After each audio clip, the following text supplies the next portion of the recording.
Salut, salut, bonsoir à tous les Africains, à tous les Ivoiriens, amis de la Côte d'Ivoire et amis de la Djossi Gang, j'aimerais ici vous saluer. Je suis Johnny Pacheco de la Djossi Gang. Et cette vidéo, c'est pour m'adresser à l'empereur, Don César, le roi, sa majesté, Boni Yayi, roi du royaume du Bénin. Mais d'abord, il est important de souligner, chers Africains, qu'au niveau de la Djossi Gang, nous sommes dans l'embarras du choix. En ce sens que nous ne savons plus si aujourd'hui, nous devons qualifier le Bénin de royaume ou les qualifier d'empire.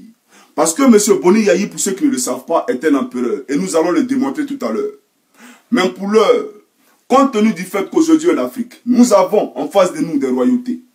Avec à la tête de ces royaumes-là des rois aux esprits macabres, machiavéliques, démoniaques et dents tordus, permettez-nous ici, M. Boni Yayi, de vous appeler M. le roi, notre majesté.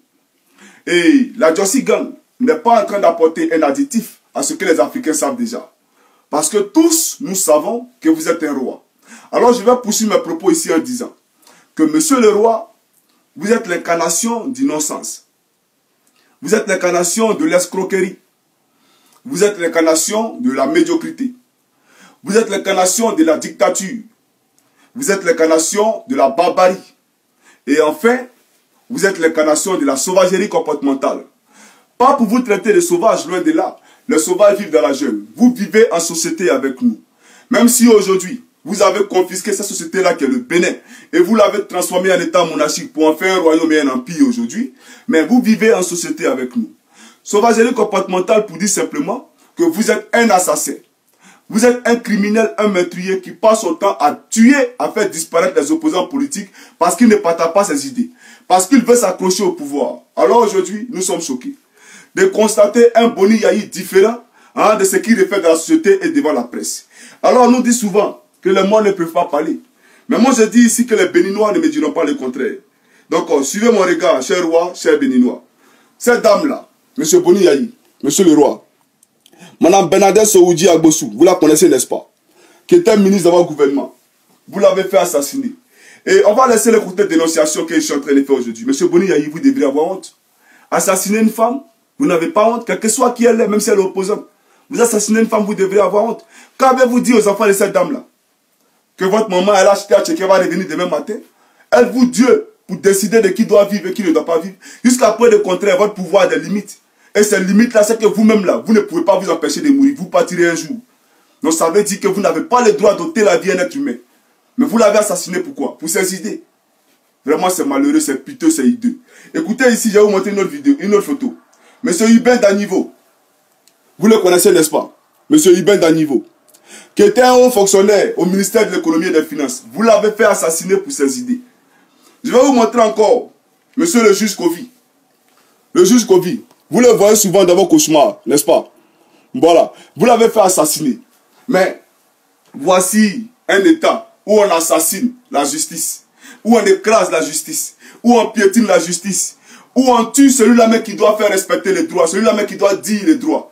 Mais moi je suis choqué. Sérieusement, je m'interroge. Je dis ici à nos différents rois, de la Côte d'Ivoire, du Bénin, du Togo, du Gabon, du Congo-Brazza, en tout cas, tous ces rois-là, convoquez des forums chez vous, convoquez vos populations et dites-leur de façon claire qu'à partir d'aujourd'hui, là, je suis votre roi. Comme ça, il ne sera plus question d'élection dans nos pays. Vous comprenez? Voilà. Parce que si on peut tuer le juge, si on peut assassiner la justice, je m'interroge. Barack Obama, lors de son passage en Afrique, disait, et je cite ici, l'Afrique n'a pas besoin d'hommes forts, mais l'Afrique a besoin d'institutions fortes. Quand nous parlons d'institutions fortes, nous nous référons à quoi? Primo, nous nous référons à la justice. Alors, un État sans justice, c'est un État où tout se fait dans l'anarchie. Comme si nous étions dans la jungle sans foi ni loi. Vous comprenez? Alors, M. Boni Yayi, vraiment, vous êtes un dictateur.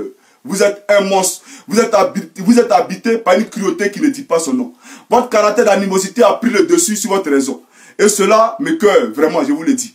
Et je vais dire ici d'abord, avant de poursuivre, on va visionner une vidéo de vous. La vidéo, chers amis, suivons la vidéo de M. Boni Yayi. Monsieur le roi Boni Yayi. Suivons la vidéo ensemble. Voici la vidéo. Vous avez fait un discours. Vous étiez président en exercice de l'Union africaine à Addis Abeba, où vous avez semblé dire que les présidents qui changent la constitution pour rester au pouvoir, ce n'était pas un bon exemple pour le continent. Est-ce que vous allez appliquer vous-même ce que vous prêchez Votre mandat se termine en 2016. Est-ce que vous pouvez me jurer que vous n'allez pas vous représenter? Je le jure.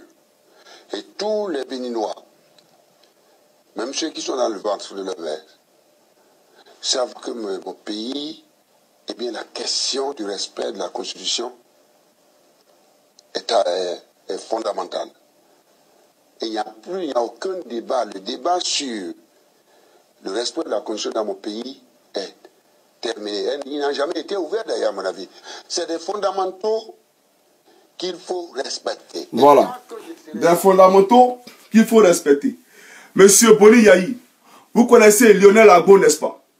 Votre ancien conseiller, qui est un avocat, qui est un dissident. Vous l'avez fait agresser. Vous comprenez? Et aujourd'hui, vous vous réclamez constitutionnaliste, vous vous réclamez démocrate. Je vais vous montrer ici une photo d'un monsieur. Je vais vous montrer une photo d'un monsieur. C'est un député qui était avec vous à la FCBE. Je vais parler ici du député, comment on appelle ça, Candide, Azanaï. Je vous montre sa photo ici, pour qu'on se comprenne. Voici la photo du député Candide ici. Vous le connaissez, n'est-ce pas? C'était votre compagnon d'hier. Voilà. Donc, aujourd'hui, nous sommes peinés de constater que M. Boni Yayi, que vous êtes le roi Boni Yayi, vous avez envoyé un détachement d'une brigade de gendarmerie pour kidnapper ce monsieur-là. Et aujourd'hui, un pauvre commerçant a vu son camion brûlé par la population qui criait son ras-le-bol. Parce qu'aujourd'hui, au Bénin, dans ce royaume-là, les hommes disparaissent comme si on perdait de l'argent. Vous comprenez? Mais vous venez le faire arrêter, pourquoi? Parce qu'aujourd'hui, vous trouvez un prétexte qui vous a manqué de respect. Mais non, il ne vous a pas manqué de respect. Parce que quand on est chef d'État là, on travaille pour le peuple et non le contraire. On ne peut pas venir devant la nation lors comment on appelle ça, d'une campagne électorale, traiter un député d'âne, vous dites que c'est un âne. Pourquoi? Mais il a une fierté. Même dans l'armée, on exécute les ordres qu'on est sur baptême. Mais devant mon épouse là, mon patron n'a pas le droit de me frustrer. Je vais répondre. C'est ce que dit la loi. Donc, vous êtes le chef d'État, mais ça ne veut pas dire que vous êtes au-dessus de la loi. Vous devez de respecter les citoyens parce que c'est eux qui vous ont mis là. Vous ne pouvez pas traiter un honorable député d'âne et il va vous regarder. Il vous a même pas insulté. Il vous a dit, monsieur le président, c'est mal poli. Aujourd'hui, vous envoyez un détachement, mais qu'est-ce que ça cache? La vérité, c'est que vous avez peur que monsieur Candide prenne la tête du Parlement parce que vous voulez faire un amendement de la Constitution, l'article 42, pour réviser l'article, pour aujourd'hui abriguer un troisième mandat. Mais j'ai dit à tous les présidents, à tous les rois plutôt, Boni Yayi, Ali Bongo, Fouan Yassimbe, Alassane Draman Ouattara, en tout cas, que ces pays-là, ces royaumes-là sont pas vos propriétés privées. Et tous ces régimes dictatoriaux là, nous n'en voulons plus. C'est la vérité. Donc, monsieur Boni Yayi, sérieusement, arrêtez ce que vous êtes en train de faire. Vous endeuillez des familles pour une question de fauteuil présidentiel. Sérieusement, arrêtez ça. Vos prédécesseurs n'ont pas fait ça. Vos prédécesseurs ne l'ont pas fait. Et nous allons ouvrir notre volet. Hier, vous étiez à Paris pour dire que vous êtes Chali. Vous avez fini tous les mouchoirs du Champs-Élysées. Tous ces mouchoirs-là, vous avez tout fini. Vous avez tellement pleuré que même la nuit, pour baisser un petit Français qui n'arrive pas à dormir, on met une vidéo où Boni Yayi a été pleurer. Et l'enfant dort. Sérieusement. Donc, vous avez pris l'avion présidentiel du peuple béninois, du royaume béninois, et vous avez mis du kérosène avec l'argent du contribuable. Et vous êtes allé à des milliers de kilomètres, passer dans l'espace aérien nigérien, parce qu'au Nigeria, il y a beaucoup d'Arabes. Vous n'êtes pas descendu là-bas, vous n'avez pas fait un transit là-bas pour dire Yako à l'ancien président Goodluck Jonathan. Mais vous êtes allé à des milliers de kilomètres pour pleurer. Mais ça cachait quoi? C'était pour dire simplement que vous étiez pour la liberté d'expression. Vous étiez pour que les journalistes s'expriment en toute quiétude. Mais dans votre pays, là, est-ce qu'il y a la liberté d'expression? Vous avez embrigadé la presse. Vous avez embrigadé la télévision. À la télévision, là, on ne parle seulement que de vous. On ne parle seulement que de vous. À la télévision nationale.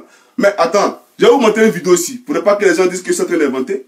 Un journaliste qui a eu le courage, l'audace de vous dire, pendant qu'il était présenté une émission, de vous interpeller publiquement. Monsieur le président, vous êtes allé en France pour dire que vous êtes Chali. Mais ici, là, vraiment, soyez Chali aussi. Vous comprenez? On va regarder la vidéo ensemble. La vidéo en question, la voici. Voilà. Regardez la vidéo. Il s'appelle Ozias Sonouveau.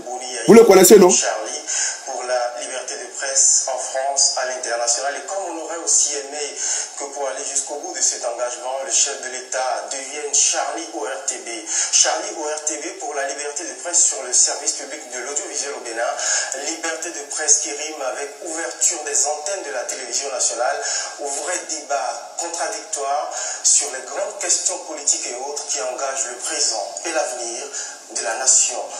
Monsieur le Président de la République, sauver la liberté des journalistes à l'ERTV, précieux héritage de la conférence nationale, entre autres, et entrer dans l'histoire. Voilà, entrer dans l'histoire. Un journaliste qui a pris le courage, je vous le dis, celui-là c'est un héros. C'est un héros. Aujourd'hui, là où je vous parle, là, il est en exil aux États-Unis. C'est vrai ou bien c'est faux? Il est en exil aux États-Unis. Donc quand vous pouvez prendre un journaliste, quand un journaliste est contraint d'être en exil, mais c'est que ce pays-là, il y a un fiasco. On ne peut pas se réclamer Charlie. Lorsqu'on pleure des blancs parce qu'on les a tués, sont des journalistes, et dans son pays, on envoie des journalistes en exil. Mais ça répond à quelle logique? Vous voyez, vous êtes l'incarnation du non-sens. C'est ce qu'il disait tantôt. Et aujourd'hui, quand on prend Martin Assoba, là, vous l'avez fait, c'est-à-dire que agressé. Aujourd'hui, où je vous parle, il a des balles dans son corps. Il est obligé de vivre avec ces séquelles-là toute sa vie. Sérieusement. Maintenant, nous allons prendre notre volet pour parler de l'escroquerie. Oui, parce que vous êtes un escroc. Vous avez escroqué le peuple béninois. Parce que vous ne pouvez pas comprendre qu'un État, hein, comme la France ou bien les États-Unis, des investisseurs arrivent, des opérateurs économiques, qui ouvrent une banque et qui disent à la population, oui, quand tu investis 1 million dans ma banque là, chaque mois, chaque fin du mois, tu as un taux d'intérêt de 100 000 francs CFA. Les gens, vu les conditions des incapabilités auxquelles ils sont confrontés, font confiance à ces banques-là. Et du coup, un matin, on nous apprend que c'était de la NAC. C'était de la NAC. Monsieur Boni Yahi, vous-même là, vous étiez un ancien banquier, n'est-ce pas? Vous avez travaillé au Togo comme un ancien banquier économiste. Donc ces banquiers-là, vous les connaissez. C'est vous qui avez escroqué le peuple béninois. Arrêtez de vous foutre des gens, vous pensez que nous on ne sait pas. Les gens ne peuvent pas venir coincer un territoire pour venir escroquer les gens de façon publique. Et puis voilà, aujourd'hui là, vous avez remboursé ces gens-là. Mais vous n'avez pas travaillé pour eux, ces béninois, ils ont travaillé dur hein, pour avoir cet argent-là. N'est-ce pas? Mais aujourd'hui, citez-nous aujourd'hui un blanc que vous avez mis en prison. On nous dit que les coupables ont été arrêtés. Mais on n'a pas encore vu un blanc en prison. Hein. Voilà, parce que parmi ces gens-là, il y avait des blancs dedans. Voilà. Donc, M. Boni Yahi, moi je dis simplement que c'est vous, l'escroc. Vous avez escroqué sur cette population-là. Et c'est ça la vérité. Chers amis, suivez mon regard. Regardons cette vidéo ensemble. Et l'autre fait ayant marqué l'actualité 2010 et qui continue de faire mal à une bonne partie des Béninois, c'est bien le gigantesque scandale ICC Services et consorts, ces structures illégales de placement d'argent qui ont abusé de la confiance de leurs épargnants et les a ruinés, ils les ont ruinés. Rudolf Karl et Jared Mitopel nous font vivre à nouveau la chronologie de la gestion du scandale. 2010, c'est l'année de la chimère entretenue par le placement d'argent. Elle a été également celle de la tourmente pour Boni